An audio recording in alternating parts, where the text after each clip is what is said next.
Film की शुरुआत एक घर को दिखाने से होती है जहाँ पर हम बहुत ही डरावनी एक डीमन मॉन्स्टर की आवाज को सुन पाते हैं जो बहुत ही खतरनाक था। और इस वक्त कोई इंसान उससे बचने की कोशिश कर रहा था, वो भी बेहद डरा हुआ था। जिसके बाद हमें वो इंसान दिखाया गया जिसकी हालत बहुत खराब थी क्योंकि वो बुरी तरह जला हुआ था, जिस वजह से खून में लथपथ था और उसकी हालत तकरीबन मरने ही वाली थी। पास ही एक किताब भी पड़ी थी जो काफी पुराने वक्त की लग रही थी। इसके अलावा एक जार भी। अब ये दोनों चीजें किस मकसद के लिए थी ये फिलहाल दिखाया नहीं जाता और ये सीन यहाँ से शिफ्ट होकर आ जाता है एक लड़की सैम पर, जिसका ताल्लुक वैसे तो इंडिया से था लेकिन वो अपने मॉम डैड के साथ दूसरे मुल्क में रहती थी। और क्योंकि वो इंडिया से है तो उनके घर पर शाम को पूजा थी। सैम जब स्कूल जा रही थी तो उसकी मॉम कहती है कि पूजा की वजह से शाम को घर जल्दी आ जाना क्योंकि हमने सारी तैयारी करनी है, खाना बनाना है। जिस पर सैम का कहना था कि सॉरी मैं नहीं आ सकती क्योंकि मुझे कहीं जाना है। तभी यहाँ उसके डैड भी आ गए जो अपनी नाइट रात की ड्यूटी करके आई थी। उनसे मिलकर सैम चली जाती है। वो जब स्कूल आई तो उसका दोस्त कहता है कि चलो शाम में घूमने चलते हैं, जिस पर सैम मना कर देती है ये कह करके फिर कभी से, क्योंकि शायद आज मुझे घर जल्दी जाना पड़े, पूजा है। उसका दोस्त कहता है कि पूजा ये क्या होता है। सैम ने जवाब दिया कि ये हर साल मनाया जाने वाला हमारा त्योहार है। अब इतनी ही देर में यहाँ सैम की एक पुरानी दोस्त तमीरा आ जाती है जो भी उसकी तरह इंडियन थी और इंडिया की कल्चर, त्योहार और इसी तरह हर चीज पर उसका यकीन था। पहले ये दोनों काफी अच्छी दोस्ती हुआ करती थी पर अब ये एक दूसरे के इतनी करीब नहीं थी। हमने देखा कि काफी टाइम से तमीरा अजीब हो गई थी। वो चुपचाप घबराई रहने लगी थी, किसी से बात नहीं करती, स्कूल भी लेट आती थी और खाना भी छुप कर ही खाया करती थी। और सबसे अजीब बात, उसके हाथ में हमेशा एक जार हुआ करता था जिसे वो हर जगह अपने सांसत लिए फिरती थी। अब इन दोनों में से सैम तमीरा से दूर हुई थी ताकि वो इस तरह अपने इंडियन कल्चर से भी दूर रह सके, यहाँ के लोगों में घुल मिल जाए, उनके जैसी हो जाए और वो इसे कबूल कर ली। उनकी टीचर भी सैम से तमीरा के बारे में बात करती है कि वो अकेली रहने लगी है। इस पर सैम जवाब देती है कि मुझे कोई फर्क नहीं पड़ता क्योंकि जाहिर है वो उसे इंडियन कल्चर से दूर जाना ही था। ये भी कहती है कि वो बच्ची नहीं है, अगर उसे कोई मसला हुआ तो वो खुद हल कर लेगी। अब जब सैम अपनी दोस्त के साथ बैठी हुई थी तो तब यहाँ से तमीरा गुजरती है। उसकी दोस्त कहती है कि अब तो मुझे तमीरा को देखकर डर लगता है, उसकी हालत ही अजीब है। अच्छा ये जो जार हाथ में लिए घूमती है क्या ये कोई कल्चर है तुम्हारा। जिस पर सैम साफ साफ मना कर देती है कि नहीं हमारे यहाँ तो ऐसा कुछ नहीं होता। अब तमीरा जो अपने घर की तरफ जा रही थी वो बार बार कोई मंत्र बोले जा रही थी और तभी हम उसके बैग से खून निकलता हुआ देखते हैं। वो जब घर गई तो बैग में से रॉ मीट यानी कच्चा मांस निकालती है, फिर डरते डरते बोतल का ढक्कन खोलती है। उसके हाथ कांप रहे थे और मांस को वो जल्दी से जार में डालकर फौरन ढक्कन बंद कर देती है और एकदम से पेट मोड़ के बैठ जाती है। जहाँ तभी हम उसके पीछे बहुत ही भयानक मॉन्स्टर की आवाज को सुन पाते हैं। उसने जब पलट कर देखा तो जार में दरारें पड़ गई थी जिससे हम समझ पाए कि जार में जरूर कोई खतरनाक चीज कैद है। अगले दिन सैम जब स्कूल में थी तो वहाँ तमीरा आई जो सैम से बात करने आई थी। कहती है कि मुझे तुम्हारी मदद चाहिए और प्लीज मेरी बातों को यकीन भी करना। सैम उसे कहती है कि हाँ करूंगी यकीन, बताओ क्या मदद चाहिए। अब इससे पहले वो कुछ बोलती उसके कानों में कोई शैतानी आवाज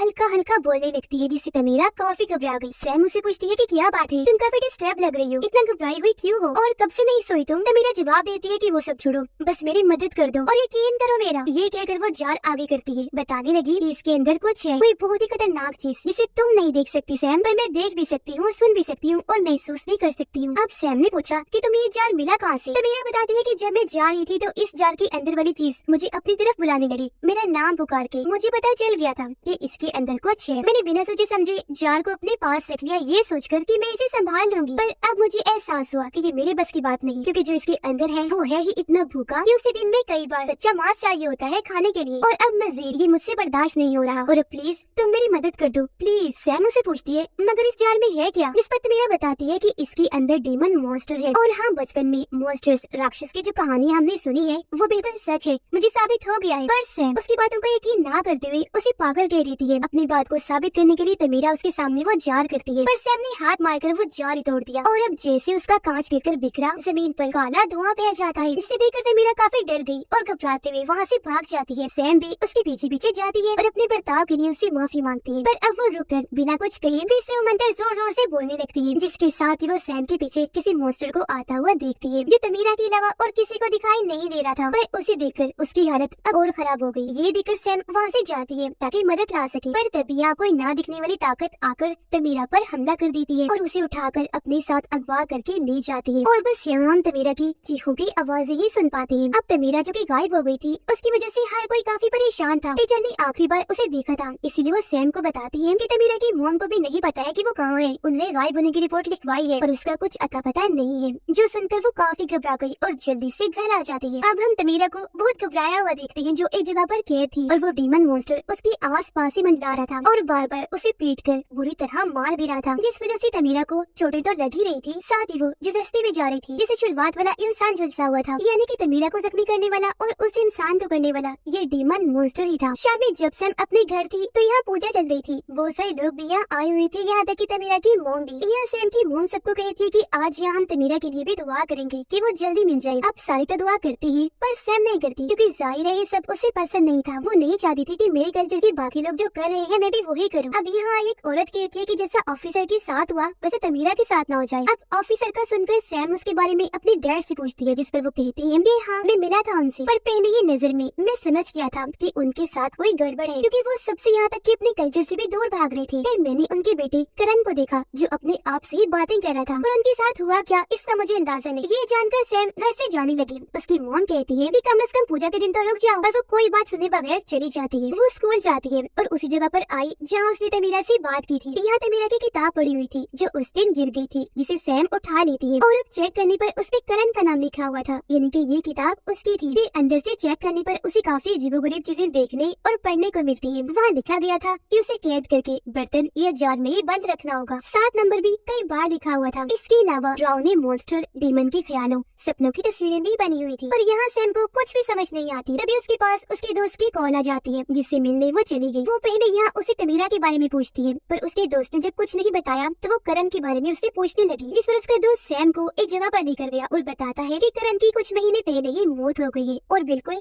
यहाँ हुई थी। उसकी मौत पूरी तरह जलने झुलसने की वजह से हुई थी। पर यहाँ एक अजीब चीज नोटिस करने वाली थी कि वहाँ जलने जैसा कोई निशान, कोई काला निशान तक नहीं था, जिसका मतलब था कि वो बिना आग के जला था। जिसके बाद ये दोनों करण के खाली पड़े घर में जाती है, जहाँ पर उसके मॉम डैड की भी लाशें बुरी हालत में मिली थी। जी हाँ, वो सब खत्म हो गए थे। पर अब जब ये करण के कमरे में गई चेक करने तो वहाँ वही निशान बने हुए थे जैसे उस किताब में थी। पर यहाँ पर एक नया निशान ऐसा था जिसका मुंह बहुत बड़ा था और उसके अंदर से छोटे छोटे बच्चों जैसे निशान निकल के बाहर फैल रहे थे। अब बाहर इन्हें पुलिस की आवाज आई, इसलिए ये वहाँ से चले जाते हैं। अब रात को जब सैम सो रही थी तो उसे तमीरा के बारे में डरावने सपने आने लगे, जिनसे डरकर वो जाग गई और जाकर अपनी मॉम से बात करने लगती है। पर उसकी मॉम ठीक से जवाब नहीं देती, क्योंकि पूजा वाले दिन वो चली गई थी, जिस वजह से वो नाराज थी। उसकी मॉम कहती कि उस दिन तो तुमने जो किया सो किया, पर तुम तो अपने नए दोस्तों को भी घर नहीं लाती और अपनी जुबान बोलकर उन्हें कुछ नहीं कहती। तुम आखिर क्यों पूजा, उसके खाने और अपने कल्चर से चिढ़ खाती हो? जिस पर सैम को गुस्सा आ गया। वो कहती है कि मॉम, अगर हमने इसी तरह अपने कल्चर पर ही चलना था तो फिर हम इस दूसरे मुल्क में आए ही क्यों? वही रहना था ना। जो कहकर वो यहाँ से चली गई। वो अब अपने दोस्त के साथ फिर से करण के घर गई, क्योंकि कल रात वो किताब वहीं भूल गई थी। यहाँ आकर उसने बताया कि मैं और तमीरा बचपन से दोस्त थी, पर बड़े होकर मैंने अपने दोस्त बदल लिए ताकि माहौल को भी बदल सकूं। अब इसने मेरा साथ तमीरा ने नहीं दिया तो मैंने उसे छोड़ दिया। वो ये बातें बता ही रही थी कि तभी उसे अंदर से आवाजें आने लगी, जिनका पीछा करते करते वो घर के अंदर ही जाती है। वो इन आवाजों में इतना खो गई कि बाहर अपने दोस्त का उसे कोई ख्याल नहीं रहा, क्योंकि तभी कोई ना नजर आने वाली ताकत उसके दोस्त पर भी हमला कर देती है और बुरी तरह उसे मार डालती है। और जब बाहर आकर सैम ने ये सब देखा तो उसकी होश उड़ गई और वो फूट फूट कर रोना शुरू कर देती है। उसे कुछ समझ नहीं आती कि ऐसा क्यों हो रहा था। इस वजह से वो हर वक्त परेशान रहने लगी थी। उसकी मॉम भी परेशान लग रही थी और अपने मुल्क में अपने असली घर में वापस जाने का कहती है, क्योंकि यहाँ के लोग वैसे भी उन्हें अपना नहीं रहे, अजीब नजरों से उन्हें देखते हैं। यह सैम को परेशान देखकर उसके डैड वजह पूछते हैं, और उसके कुछ भी ना बताने पर सैम की मॉम को गुस्सा आ गया। वो कहती है कि इससे पता नहीं क्या होता जा रहा है, ये हर चीज से दूर भागती जा रही है और ये हमें इसी वजह से कुछ बताना भी नहीं चाहता। अब हमें तमीरा दिखाई दी, पता चला कि उसे और कहीं नहीं बल्कि करण के घर पर ही कैद करके रखा गया है और वो वहाँ से कई बार भागने की कोशिश करती है, पर मॉन्स्टर उसे हमेशा खींचकर वापस पीछे ले आता है। सैम जब अपने कमरे में थी तो उसे नीचे से आवाजें आने लगती है। वो जब नीचे गई चेक करने तो वहाँ उसकी मॉम रो रही थी। ये उन्हें चेक करवाती है, पर ये उसकी मॉम नहीं बल्कि वही मॉन्स्टर था जिसने उसकी मॉम का रूप लिया हुआ था और वो सैम पर हमला करने के लिए आगे बढ़ा, जिस वजह से डरकर वो यहाँ से भाग गई, जिसके साथ ही उसकी आँख खुल गई, क्योंकि ये दरअसल सिर्फ एक बुरा सपना था। पर सपने में ही सही उसने आज यहाँ उस मॉन्स्टर को देख ही लिया था। अब अगले दिन सैम स्कूल जाकर अपने टीचर को वो सब कुछ बता देती है जो कुछ उसके साथ हो रहा था। कहती है कि मैं हर चीज से दूर होती जा रही हूँ, किसी से खास बात भी नहीं करती, और एक चीज है जो हमेशा मुझे डराती है, मैंने उसे देखा भी है, उसने ही मेरे दोस्त को मारा है। वो चीज मेरे साथ अजीब चीजें ऐसे करती है कि कभी मुझे डरावने सपने दिखाती है तो कभी उल्टे सीधे ख्याल, और मुझे पूरा यकीन है कि उस चीज ने तमीरा के साथ कुछ गलत करके उसे गायब किया है। पर ये सारी बातें सुनकर टीचर को यकीन नहीं आता, बिल्कुल वैसी जैसे पहले सैम को तमीरा की बातों पर नहीं आ रहा था। अब जैसे तमीरा को उस वक्त मॉन्स्टर दिखा था सैम को नहीं, वैसे अब यहाँ सैम को दिखने लगा था, जिसे टीचर अब नहीं देख पा रही थी। पर अब सैम इतना डर जाती है कि जल्दी से यहाँ से भाग गई। सैम जब घर पर थी तो टीचर उसे कॉल करती है, क्योंकि सैम को करण की जो किताब मिली थी उसके अंदर की तस्वीरें लेकर उसने टीचर को भेजी थी, जिनके बारे में जानकारी टीचर ने निकाल ली थी। और अब वो सैम को बताती है कि वो चीज जिसके बारे में तुम बात कर रही थी वो असल में एक डीमन मॉन्स्टर है, जो दरअसल ईस्ट इंडिया से है। ये इतने खतरनाक और बुरे मॉन्स्टर्स हैं कि ये कच्चा मांस खाने के बाद आत्मा को भी निगल जाते हैं। इन्हें ज्यादातर किसी ढक्कन वाले बर्तन या जार में कैद किया जाता है। अब पहले के बड़े लोग जो गुजर गए हैं वो इन डेमन मॉन्स्टर्स को कैद करने के लिए बर्तन और जार की जगह खुद वो बन जाया करते थे और इन डेमन मॉन्स्टर्स को अपने अंदर कैद कर लिया करते थे। पर ये काम काफी रिस्की था, इसलिए जार और बर्तन को ही बेहतर समझा जाता है, जिससे हम समझ पाए कि तमीरा के पास जो जार था उसमें वो मॉन्स्टर कैद था। पर सैम ने वहाँ ये गलती कर दी कि इसने जार ही तोड़ दिया जो अब तक मॉन्स्टर को कैद करके रख रहा था। अब एक तो तमीरा उसे संभाल नहीं पा रही थी, ऊपर से सैम ने वो तोड़कर गड़बड़ कर दी। यह डरते हुए सैम भी अपने टीचर को बताती है कि इसी वजह से हर वक्त तमीरा वो जार अपने साथ लिए फिरती थी ताकि वो मॉन्स्टर आजाद ना हो जाए। और अब वो मॉन्स्टर मेरे साथ ऐसा कर रहा है, जिस पर उसकी टीचर कहती है कि तुम परेशान ना हो, मैं आ रही हूँ, मिलकर इसका कोई हल निकालते हैं। जिस पर सैम भी मान जाती है। अब सैम जो काफी परेशान थी अपनी मॉम के पास जाती है। ये रोने लगी, तब उसकी मॉम सैम को संभालती है। सैम कहती है कि डेमन मॉन्स्टर्स की जो कहानियाँ हमने सुनी वो सब सच है, तो जरा आप बताएं कि ये सब होता क्यों है, कैसे है और इंसान को क्या करना चाहिए। जिस पर उसकी मोम बताने लगी कि कहानियों के मुताबिक दिल में कभी भी नफरत जैसी गलत चीजें नहीं रखनी चाहिए और न ही इंसान ऐसा महसूस करे कि वो अकेला है, क्योंकि ये जो बुराई है, ये डेमन मॉन्स्टर ये इसी चीज का फायदा उठाता है। ये इंसान की इसी कमजोरी पर जीता है। वो पहले इंसान की आत्मा को कमजोर करता है, जिसके बाद उस इंसान की सोच पर काबू करके उस पर वार करता है और उस इंसान को उसके अपने चाहने वालों से दूर कर देता है, जिसके बाद वो इंसान जो उसकी मदद कर रही होती है वो उन्हें भी खत्म कर देता है। और बिल्कुल ये सब सैम के साथ भी हो रहा था, यानी कि उसकी सोच उसके हिसाब से ना चलकर काफी धुंधली हो गई थी। उसके फैमिली के डरावने सपने दिखाकर मॉन्स्टर सैम को उसके घर वालों से दूर कर रहा था। सैम के दोस्त को तो उसने मार ही दिया था जो उसकी मदद कर रहा था और अब वो टीचर के पीछे बढ़ जाएगा। यानी ये मॉन्स्टर इंसान को पहले सबसे अलग करता है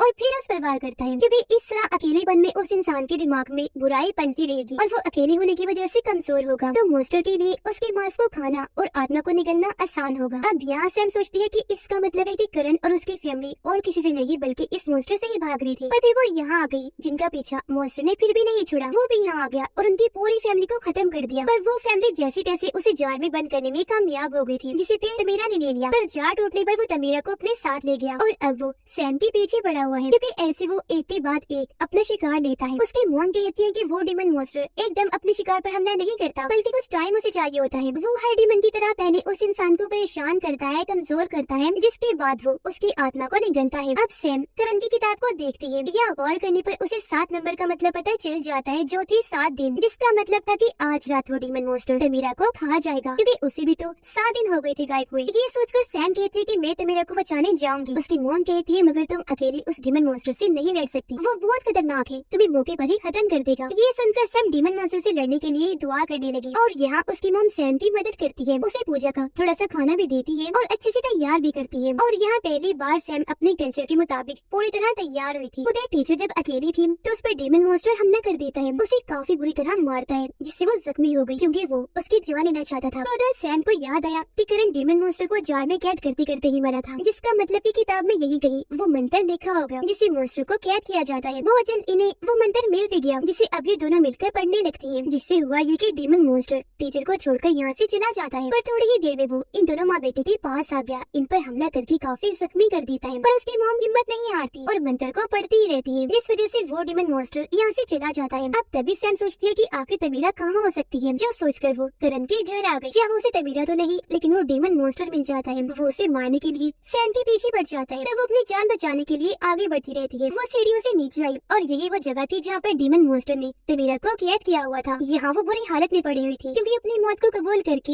हार मान चुकी थी। अब सैम उसे जगाने की कोशिश करती है, लेकिन तभी उसके सामने वो डेमन मॉन्स्टर आकर खड़ा हो जाता है, जिसका रूप हम यहाँ पहली बार देख पाते हैं, जो सच में बेहद डरावना था। अब यहाँ सैम अपना दिमाग लगाती है, वो मंत्र पढ़ने लगी ताकि डेमन मॉन्स्टर बोतल में कैद हो जाए। पर वो दोनों के भी कमजोर थी, इसलिए डेमन मॉन्स्टर उसे तकलीफ देकर बोतल ही तोड़ देता है। ये देखकर तमीरा हिम्मत करती है और अब उसने ये मंत्र पढ़ना शुरू कर दिया था। दोनों क्योंकि एक दूसरे की मदद कर रही थी, इसलिए यहाँ इनकी दोस्ती फिर से पहले जैसी हो जाती है। और क्योंकि एक अच्छी चीज उनके अंदर फिर से आई थी, तो अब यहाँ डेमन मॉन्स्टर कमजोर होने लगता है। पर यहाँ ये बात टेंशन वाली थी कि अब ये मंत्र तो पढ़ रही है उसे कैद करने के लिए, पर सबसे जरूरी चीज थी वो जार जो इन लोगों से टूट गया था, तो अभी उसे कैद कहाँ करेंगे। पर तभी यहाँ सैम को अपने टीचर और मॉम की कही गई बात याद आती है कि पुराने वक्त के लोग इन डेमन मॉन्स्टर्स को अपने अंदर कैद करते थे, क्योंकि जार की जगह वो खुद बच जाते थे। तो अब यहाँ उनकी ही तरह सैम डेमन मॉन्स्टर को अपने अंदर कैद करने का फैसला करती है और पुराने लोगों की तरह एक जार की तरह ही बनकर डट के खड़ी हो जाती है। जहाँ पहले तो डेमन मॉन्स्टर नहीं जाता, पर तमीरा लगातार मंत्र पढ़ती रहती है, जिस वजह से डेमन मॉन्स्टर को मजबूर होकर सैम के अंदर जाना ही पड़ा। और अब वो उसके अंदर कैद हो गया था। जिसके बाद हमें कुछ दिन के बाद का वक्त दिखाया जाता है जहाँ पर सभी लोग इकट्ठा हुए थे और अब सैम को अपने अंदर कैद डीमन मॉन्स्टर्स की भूख मिटाने के लिए बार बार कच्चा मांस खाना पड़ता था, जिस वजह से सैम की फैमिली भी काफी परेशान थी, क्योंकि जाहिर है वो जानती थी कि ये इतना खतरनाक डीमन मॉन्स्टर है कि वो कभी भी बाहर आ सकता है। इसके बाद हम सैम और तमीरा को बात करते हुए देखते हैं, या तमीरा भी उससे वो भी सवाल करती है कि अगर वो डीमन मॉन्स्टर बाहर आ गया तो फिर क्या होगा। जिस पर सैम कहती है कि बेफिक्र हो, मैं उसे बाहर आने ही नहीं दूंगी। पर अब जैसी तमीरा वहाँ से गई, सैम के चेहरे की एक्सप्रेशन सासुरात अपने आप ही बदल गई, क्योंकि जाहिर सी बात है वो डीमन मॉन्स्टर इतनी बड़ी बुराई है जिसे इतनी आसानी से रोका नहीं जा सकता। उसका जड़ से खात्मा करना जरूरी है, क्योंकि जब कभी भी कोई बुरी सोच, नफरत, अकेलेपन का एहसास सैम को महसूस हुआ, वो डीमन मॉन्स्टर फौरन बाहर आ जाएगा, जिसे फिर रोक पाना मुश्किल होगा। इसीलिए उसे हर तरह से खत्म करने के लिए इनको तैयार रहना चाहिए। तो कहानी में हमें बताया गया है कि कभी भी कोई बुरी सोच अपने दिमाग में ना लाए, दिल में कोई भी नेगेटिविटी ना रखें, जैसे किसी के लिए नफरत, गुस्सा या फिर खुद ही अकेलेपन का एहसास, क्योंकि जाहिर है ये बुरे एहसास है तो इनका बुरा नतीजा ही हमारे लिए साबित हो सकता है। सबके साथ हमेशा अच्छे रहें, प्यार बांटें, क्योंकि कहानी में तो बुरी सोच का नतीजा हमें डीमन मॉन्स्टर दिखाया गया है, पर अगर हमारी जिंदगी में इस तरह की कोई सोच हम पाल लें तो किसी और तरीके से हमारे साथ गलत हो सकता है। और दूसरी बात कि अपने रिलीजन, कल्चर, त्योहार, रहन सहन को सच्चे दिल से अपनाएं, कभी भी दूसरे जैसा बनने की कोशिश ना करें, क्योंकि जहाँ आपको होना चाहिए अब वही है और दूसरों से कई गुना बेहतर है, क्योंकि आप बेशक जितनी मर्जी कोशिश करें आखिर में आपको वही चीज अपनानी होगी। और इसी के साथ ये कहानी इधर ही खत्म हो जाती है।